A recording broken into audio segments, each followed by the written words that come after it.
The sixth generation of the iPad mini. Oh boy, you've been so awaited. The portable device capable of running 4 apps simultaneously, perfect for note-taking, and just 300 grams. When Apple introduced it, I was like, I don't care what kind of specs it has, but I want it. And here it is. But at the same time, you may consider this the latest iPad Air. It appears on sales quite often, and I'm pretty sure you can grab one on Black Friday for quite a good price. So which one you should get? It's Alex here, welcome to the Geeks Table, and let's start our non-sponsored comparison. So I won't spend your time on comparing the specs, you can hit pause and check them on the screen. Well, both start with 64 gigs, feature USB-C, Touch ID and the power button, and work with the second generation Apple Pencil. That's the reason why the volume buttons on the iPad mini got moved to the top side of the tablet. And no matter how you hold it, the top or right button will increase the volume, and the bottom or left button will decrease it.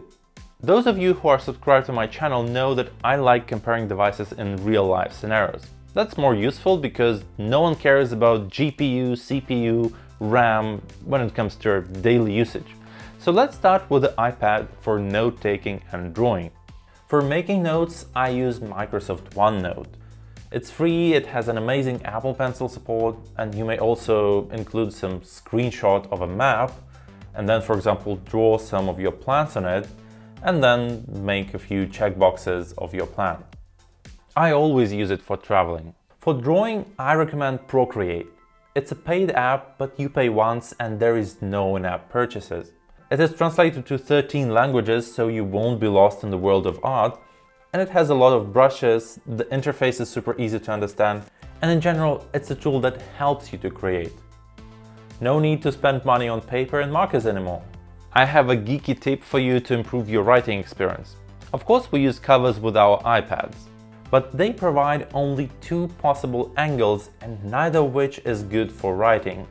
So I bought these metal stands and attached them to the case. Now, whenever I'm writing, I have this small angle that makes it so much better to do the notes. And if you need the smallest angle, you don't even have to open them. You can find those by simply googling for laptop stands, and if you have the original Apple's smart cover, it will still hold itself when opened, so don't be afraid to give it a try. Next up is the iPad for typing. I'm not a fan of the idea that an iPad can replace your laptop, at least for now. But if you deal mostly with mail, browser and typing documents, then iPad is fine. iPad Air has a handy smart connector, so you can connect Apple's Magic Keyboard case or Smart Keyboard Folio. Also, they have a Logitech option, and I have a separate video on comparing the two. You may watch it later if you are interested. iPad mini has no smart connector, and it makes sense. The iPad mini is quite narrow in both sides, so if the keyboard were as narrow as the iPad, no one would enjoy typing in it. Apple suggests to use this one, Logitech Keys-to-Go, which you can bundle with the mouse of your choice, of course. My first 2 videos on this channel were about keyboards and mice for iPads, so if you want, feel free to check them out later. So Logitech keyboard is indeed a good match for the iPad mini. It has functional keys to control the screen brightness or music, and it's quite lightweight. It has a solid build quality, and you can just put it in your bag without any fear of breaking it. Unfortunately though, it uses micro USB to charge, and the keys are not backlit. And my personal favorite is still Magic Keyboard and the Magic Trackpad. If you have an iMac, you might already have those, so all you need is to pair them to an iPad, and there you go. I bought a handy case for them, so they won't get scratched or damaged when I'm on the go.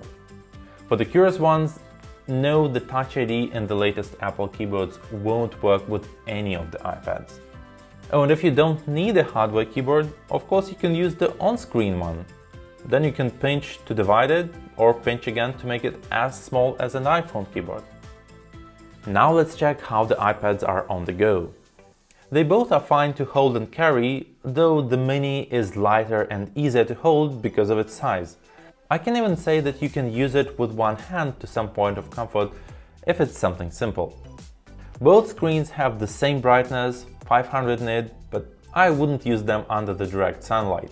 You will be able to see the picture, but I bet you won't enjoy it. When it comes to the batteries, it's tricky. Air has a bigger battery, but Mini has a smaller screen to operate, and also Mini has a more power-efficient CPU. And if we turn the screens to their maximum brightness and leave them streaming YouTube in Full HD over Wi-Fi, iPad Air will shut down in 4 hours and 45 minutes, and the iPad Mini in 5 hours and 28 minutes. Now, since the batteries are drained, we can take the 20-watt charger bricks that any of these iPads comes with and start charging. The iPad Mini gets its 50% in 44 minutes, and the iPad Air in 1 hour and 11 minutes. Then the iPad Mini gets its full in 2 hours and 17 minutes, and iPad Air in 3 hours and 52 minutes. Nowadays we have those super powerful 100-watt chargers, so I've decided to try those too.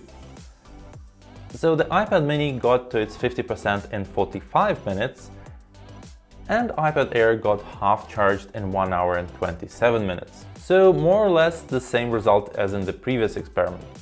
iPad Mini got charged fully in 1 hour and 52 minutes, and iPad Air in 3 hours and 5 minutes. So if you'll buy a more powerful charger, you won't save time in quick charging, but you might save quite a lot in charging to its full. Now let's move to the iPads for photo and video editing. If you plan to do photo and video editing, you might want to go with the bigger iPad because of the screen size. But my take would be the following. If you plan to do it on the go, then consider buying an iPad Mini. You won't have a bigger screen, but because of the size, you won't be lazy to take it with you. So you can easily do some stuff during a coffee break. And that's important because the best editing device is the one that is with you, not the one that you left at home because it's too big. Performance-wise, both devices are quite similar. I use Luma Fusion for editing videos, and here I render my 5 minutes video in 4K 25p into H264. And it takes around 4 minutes and 47 seconds for both tablets. But because of the new CPU, iPad Mini can also export in ProRes. So I took the same movie and performed an export in ProRes, and it took me 3 minutes and 40 seconds, almost a minute faster than the previous test. Recently, Luma Fusion introduced a killing feature. You can edit a video while keeping the original files on the external drive. This basically means that you can buy a version with 64 gigs of storage and edit 200 gigabytes of videos. So once you attach your SSD drive, you go to the sources here and add a new source that links to your external folder. And if you wish to render a video, you select Files as a target, then put all your settings, ignoring the yellow warning sign, and then set it to be rendered into that linked folder. And that's it! Personally, this is a game changer to me. But when working with SSDs, you might end up constantly having this, which is not so nice.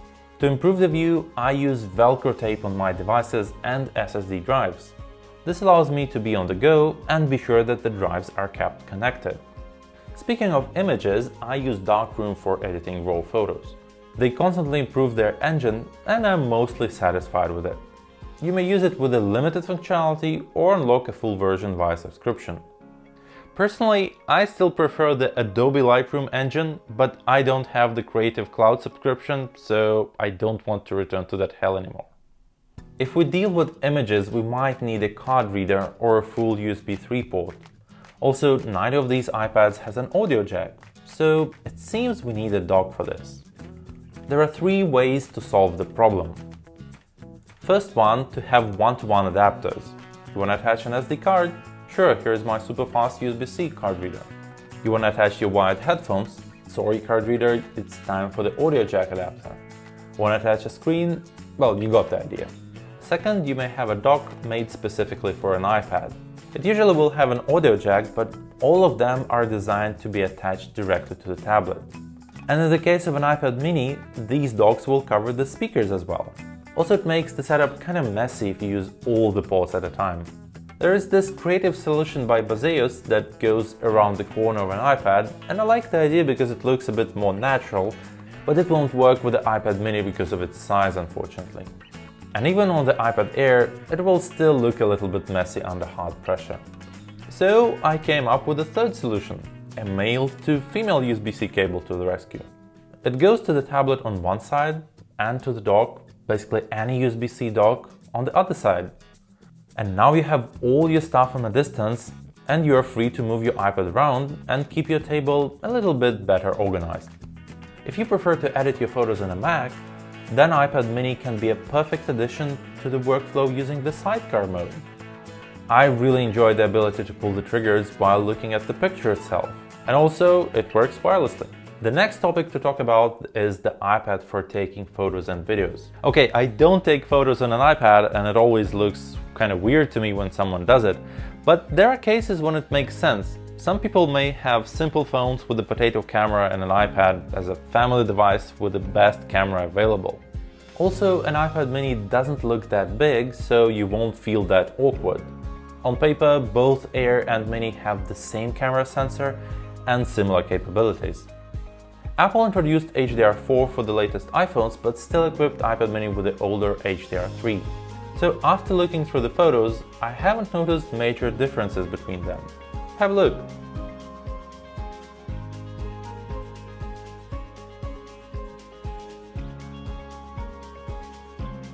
I mean, it's a decent mid-range mobile camera that handles the light quite nice. Here are a few more examples.